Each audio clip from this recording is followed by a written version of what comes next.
Tai sveiki visi, mane kaip pristatė, aš esu Paulas, šiuo metu esu mechanikos inžinerijos studentas. Ir praeitais metais baigiau Vilniaus licėjų ir buvau Vilniaus licėjaus robotikos komandos kapitonas ir įkūrėjas. Šiandien norėčiau jums papasakot apie robotikos virusą ir kaip jums galima įsitraukti į robotiką ir ypač robotikos varžybas. Tai pradėkime. Dažniausiai, kai pasakau žmonėm, kad dalyvaudavau robotikos varžybos ir statydavau robotus robotų kovom, dauguma žmonių įsivaizduoja maždaug tokias kovas. Nors jos yra labai įdomios ir efektyvios entertainmentai, dėja netokius robotus konstruodavo. Mūsų robotai atrodydavo maždaug taip. Čia yra ištrauka iš praeitų metų Lietuvos robotikos čempionato. Jame varžosi ir mūsų robotas viršui kairiai kampe. Robotai atrodo taip. Tai jie yra mažesni, saugesni, taikesni, bet lygiai taip pat sudėtingi. Ir kas svarbiausia, į ką svarbiausia čia atkreipti dėmesį, yra tai, jog visi šitie robotai yra sukonstruoti moksleivių. Tiesą sakant, biški vyresnių moksleivių nei jūs esat. Čia yra labiau gimnazijos sukonstruoti, bet pačios varžybos yra atviros visiems nuo 12 metų. Tai jūs irgi galėtumėte čia dalyvauti ir aš norėčiau jums papasakoti, kodėl jūs norėtumėte ir turėtumėte dalyvauti. Visų pirma, man ši robotika suteikia 3 dalykus. Statydami robotus mes įgyjom praktinį ir inžinerinį gebėjimą. Taip pat labai svarbus dalykas buvo bendruomenė. Čia to paties mačo pabaiga. Pažiūrėkite, kiek aplinkui žmonių yra aplink šios robotus. Ir aš labai džiaugiuosi, kad Lietuvos robotikos, moksleivių robotikos bendruomenė Lituanika X pavyko per pastaruosius metus surinkti tiek žmonių. Ir jeigu jūs norėtumėt prisijungti prie šios bendruomenės, aš labai džiaugčiausi ir toj papasakosiu, kodėl jums turėtumėt tą daryti.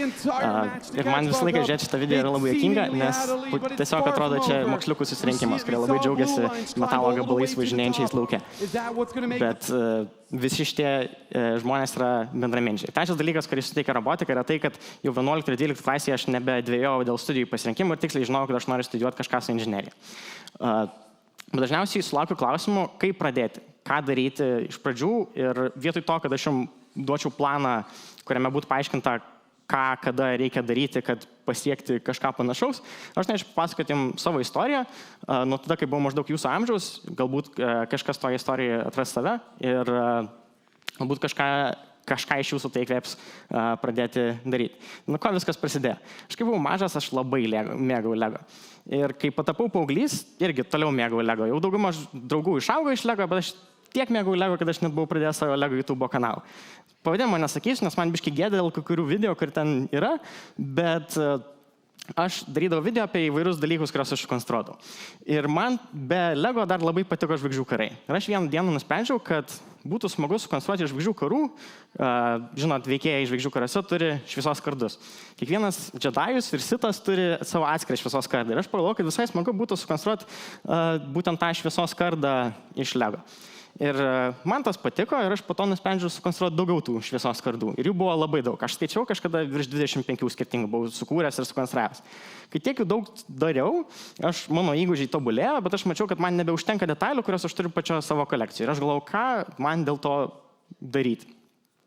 Ir supratau, kad ir egzistuoja vienas toks labai patogus įrankis. Galbūt esat matę šitą logotipą. Čia yra Lego Bricklink Studio, Lego skaitmeninio dizaino programos logotipas ir aš labai rekomenduoju jums, kurie galbūt panašią problemą turėjot, kad negalėjot tiesiog, neturėjot pakankamai detalių savo kolekcijai, kad kur tai, ką norėtumėt. Čia yra QR kodas, jeigu jūs norite, galite nusikenuoti, programa yra visiškai nemokama, bet pati programa yra, įsivaizduokit, Lego konstravimą be detalių ribojimų, be fizikos ribojimų ir be dydžio ribojimų. Tai kaip įsivaizduot, man šita programa labai patiko. Ir dabar žiūrint atgal, man tai buvo žaidimas tuo metu, papildomas kūrybos įrankis. Bet žiūrint atgal, dabartinį perspektyvai, tai buvo mano pati pirma kompiuterinio dizaino programa, su kuria aš padėjau pamatus vėliau robotikai ir įgūdžiai, kuriant modelius, čia tokie vėlesni mano modeliai, man labai padėjo kuriant ir robotus vėliau. Ir kažkada mokykloje mus mokytojai supažindino su dar kita programa, tai Autodesk Tinkercad. Gal kažkas esate irgi naudoja. Yra labai naudinga, jie galima daryti 2 dalykus. Tai lygiai taip pat projektuoti įvairius dalykus, bet jau ne Lego, kažkokius fizinius modelius ir kurti elektros grandinės. Kadangi tuo metu buvo karantinas, kai mane su tuo supažindino, aš labai norėjau gyvai išsibandyti visą šitą elektroniką. Ir nusprendžiau nusipirkti Arduino mikrovaldiklį. Jeigu kažkas, galbūt kai kurie iš jūsų žino, kaip jį naudot, bet aš nežinau ir aš nusipirkau rinkinį su tokia knyga, Arduino Project Book. Ji yra nemokama, ją galima irgi pasiekti internete. PDF-ą, joje yra labai daug įvairių mokymo projektų.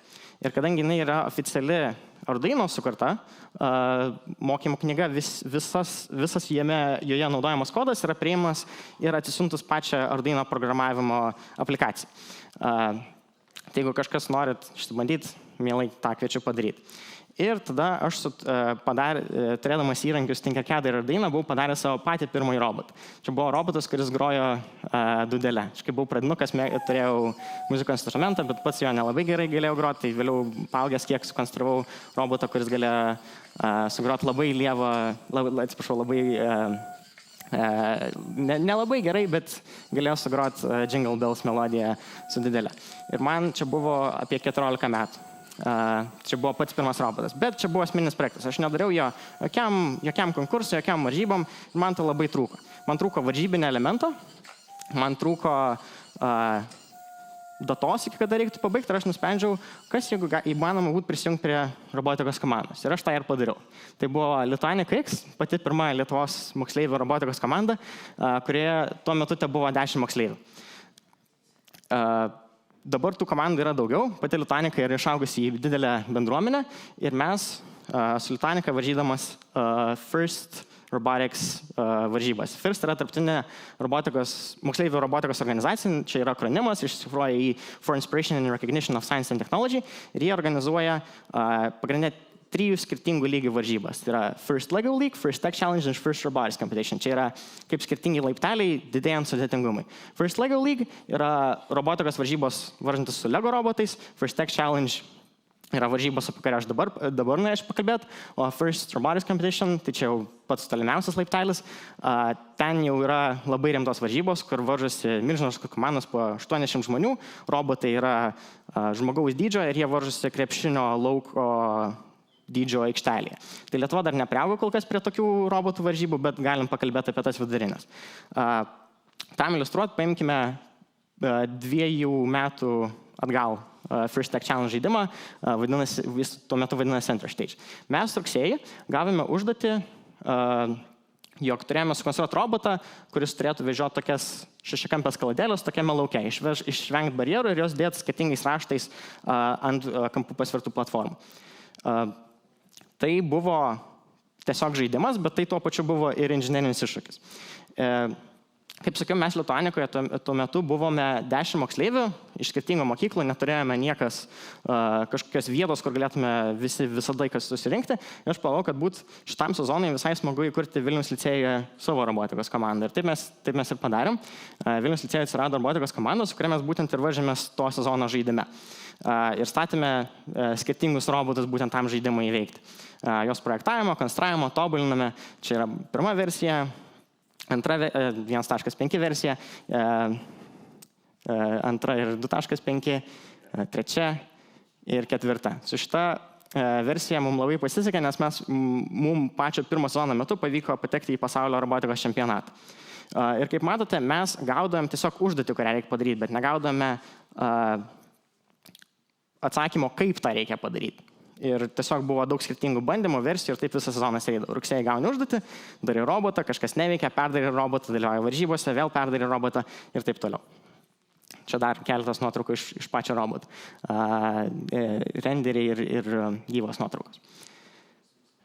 Ir taip kartojasi viskas. Čia yra, kiekvienais metais gaudavome po naują užduotį, čia yra senesnių žaidimų užduotis, jos visos yra kažkiek panašios, bet jos yra skirtingos, kad negalėtum pernaudoti robotą. Taip kiekvienais metais turėdavai sukonstruoti naują ar net kelis naujus robotus vis kitai užduočiai įveikti. Šiemet irgi vyksta tokios varžybos, apie jas irgi papasakosiu. Ir tų robotų būdavo įvairiausių. Skirtingos užduotis, skirtingi robotai, skirtingi dizainai, skirtingos važiuoklės, skirtingi paėmimai ir viskas padaryta pačių moksleivių. Kaip vykdavo pačios varžybos, tai varžybos mes turėdavom pitus, kaip Formulės 1 komandos irgi turi pitus varžybose, kur laiko visus savo įrankius, žmonės, įrangą ir jeigu prireikus taiso bolidą, tai pirmiausia varžybos turėdavom pitus, kur dėdavom visą savo reklaminę medžiagą, atsarginės dalis, įrankius, patį robotą ir taip toliau. Ir varžybose, aišku, dar pats būdavo varžybų laukas, kur komandos varžydavos 2-2 principu ir taip skaičiuodavos taškai. Pačių varžybų būdavo įvairiausių dydžių. Kaip sakiau, mums labai pasisekė, kad mes kaip komanda pirmais metais patekom į pasaulio čempionatą. Pasaulio čempionatą First Robotics įvardinčiau kaip knygų mugę, bet vietoj visų leidyklų stendų įsivaizduokit moksleivių robotikos komandas ir vietoj visų knygų įsivaizduokit robotus. Ir renginio dydis yra panašus kaip knygų mugė, gal net didesnis. Ir tiesiog būt tokioje atmosferoje ir tokiam renginiui buvo labai Tai mus kaip moksleivius įkvėpė judėti toliau.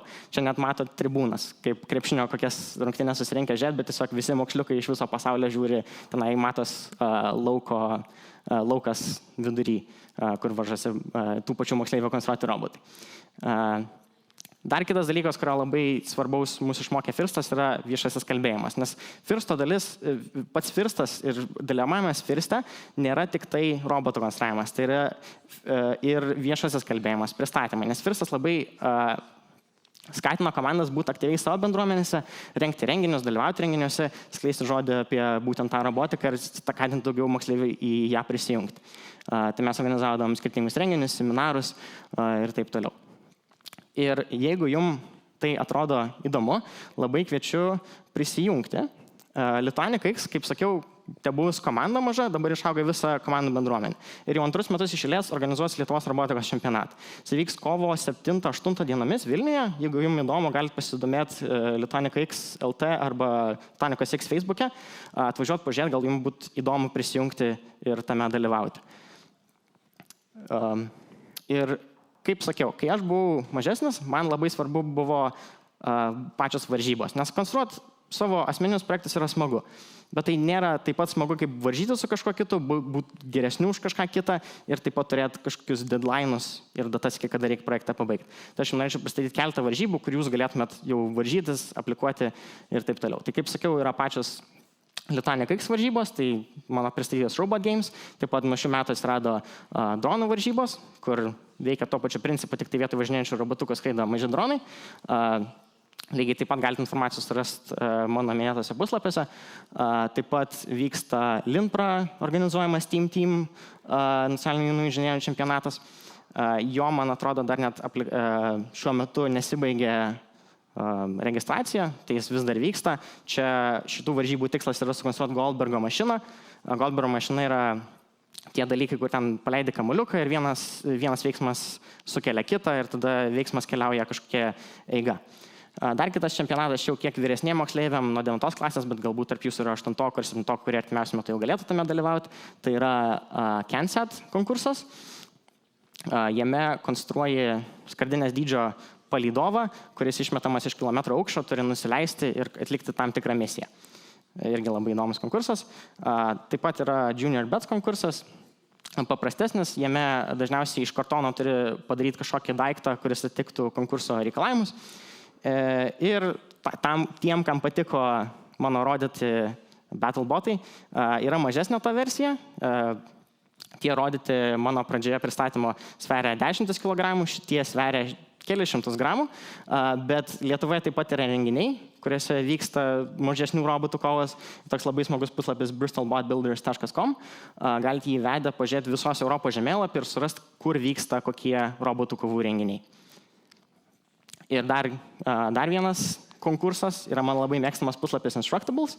Jame galima, jeigu kažkada trūksta įkvėpimo kažkokiem projektams, surasti įvairių projektų instrukcijų bei nuotraukų. Įsivaizduokit kaip Pinterestą tik robotikos projektam ir jis taip pat organizuoja įvairius konkursus. Tai čia yra ekrano nuotrauka iš dabar vykstančių konkursų, į kuriuos galima aplikuoti, galima laimėti įvairių prizų.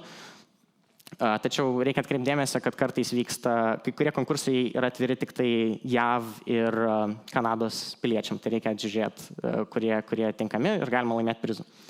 Na ir jeigu sudominu su bent vienom iš tų varžybų, kaip varžytis. Aš robotikos komandoje buvau atsakingas už mechaninį dizainą, tai galiu patarti, kaip mokytis būtent šios robotikos dalies.